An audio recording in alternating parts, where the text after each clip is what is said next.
সম্পর্কে আল্লাহ পাক বলেছেন এই আয়াতের মধ্যেই মিন আনফুসিকুম, তোমাদের মধ্য থেকেই তিনি এসেছেন, আমাদের মাঝ থেকেই, আদম সন্তানের মাঝ থেকে তিনি এইভাবে প্রকাশিত হয়েছেন। আল্লাহ পাকের প্রিয় হাবিব, আল্লাহ পাকের প্রিয় হাবিবের আগমন সম্পর্কে সাহাবায়ে কেরামও আলোচনা করেছেন।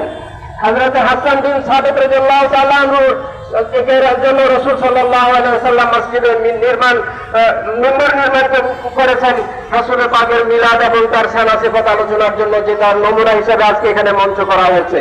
ইয়ারা হাজিরিন, রাসূলুল্লাহ সাল্লাল্লাহু আলাইহি ওয়াসাল্লামের মিলাদুন নবী সম্পর্কে হাসান রাদিয়াল্লাহু তাআলা আনহু বলেছেন, আপনার যে এত সুন্দর আল্লাহ পাক সৃষ্ট জগতে আর কোন মহিলা কাউকে জন্ম দেননি। এটাই রাসূল সাল্লাল্লাহু আলাইহি ওয়াসাল্লামের মিলাদ।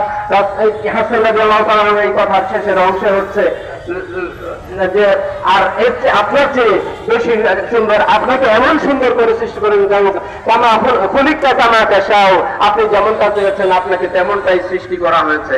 এমনি ভাবে আবু লাহাবও রাসূল সাল্লাল্লাহু আলাইহি ওয়াসাল্লামের রাসূল হিসাবে নয় ভাতির হিসাবে আনন্দ প্রকাশ করে তার জাহান্নামের আগুন হালকা করা হয়েছে।